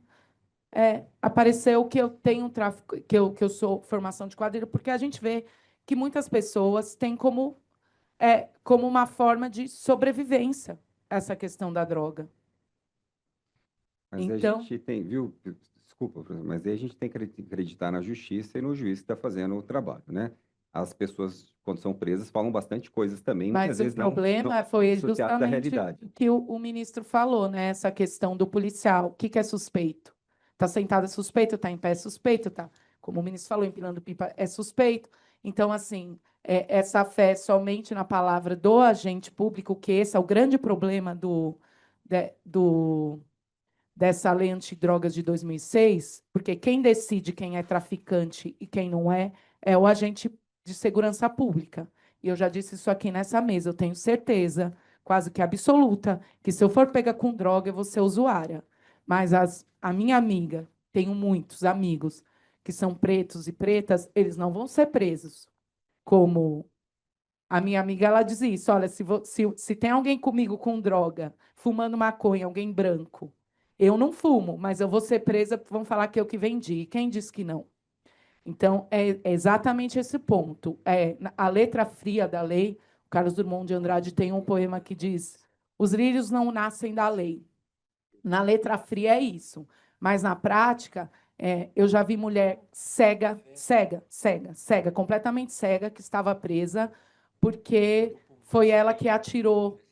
Segundo o policial, ela estava portando a arma e ela ia atirar. Essa mulher é cega. Assim como a questão dos policiais, um dos casos que fez deflagrar esse olhar mais crítico em torno das operações no Guarujá, né, na Baixada Santista, foi que um dos homens que foi assassinado, que a polícia entrou na casa dele e assassinou ele. E aí tem esse argumento de que foi troca de tiro. Esse homem tinha tido um acidente e ele não tinha o movimento dos dedos de nenhuma das mãos. Ou seja, ele não poderia ter apertado um gatilho. E foi a partir daí que começou uma investigação sobre a ação dos policiais, porque até então dizer que foi troca de tiros é algo que está na... Eu não sou do direito, mas como eu participo desse grupo de estudos muito produtivo e muito atuante, e tenho colegas que são do direito e analisam processos, a narrativa comum dos policiais é que houve troca de tiros. Então, a questão é essa, né? Aqui eu não estou falando da letra fria da lei, eu estou falando de processos que a gente vê na prática, de coisas que a gente vê na prática. Então, como o Davi falou, vai se somando os crimes que são imputados a essa pessoa, e aí passa a ser um crime maior, e aí o potencial ofensivo aumenta, e essa pessoa está presa, inflando o nosso sistema carcerário. Bom, muito bom, né? Acredito que todos aqui gostamos e aprendemos, foi um aprendizado muito grande aqui hoje. Esse lado do judiciário, essa transparência que o ministro passou, é curioso, né? Nós que somos da área do direito, né? Ou refletimos em alguns temas, né, sobre o aspecto sociológico, a gente tem uma certa idealização. Então, muitas coisas que a gente fala sobre justiça, sobre sistemas, sobre de normas, a gente projeta como a gente acha que deveria ser do que como como são as coisas. Uma coisa é falar sobre a norma, o direito, o sistema, outra coisa é como ele tem funcionado, né, socialmente. Então, o que eu achei muito assim, um aprendizado para mim aqui nessa mesa hoje foi assim, uma espécie de uma mesa e um seminário meio Nelson Rodrigues, né? Meio a vida como ela é. Então, por isso, eu só tenho a agradecer aqui, né, nessa primeira fase desses nossos trabalhos de hoje, ao ministro, à Flávia, ao Fabrício, né, pela contribuição por esse debate aqui, né, para a gente fazer essa anatomia aqui na nossa realidade, que poderia ser melhor, né, mas vamos continuar na luta. E então nós vamos ter agora uma segunda parte, depois de um café, que estão todos convidados, né? Onde haverá uma roda, será alguma coisa mais informal, que não precisa ser aqui, pode ser num outro local aqui, vamos ver aqui, na sala, para mais uma informalidade, onde poderemos trocar impressões de uma forma assim, mais, como se fosse uma conversa filosófica num café, sei lá, algo assim, sobre o trabalho translúcida e aquilo que a gente pode replicar a partir desse seminário aqui. Muito obrigado, ministro, e obrigado, Flávia, obrigado, Fabrício, e a diretora da EMAG que propicia tudo isso. Muito obrigado e até já, então.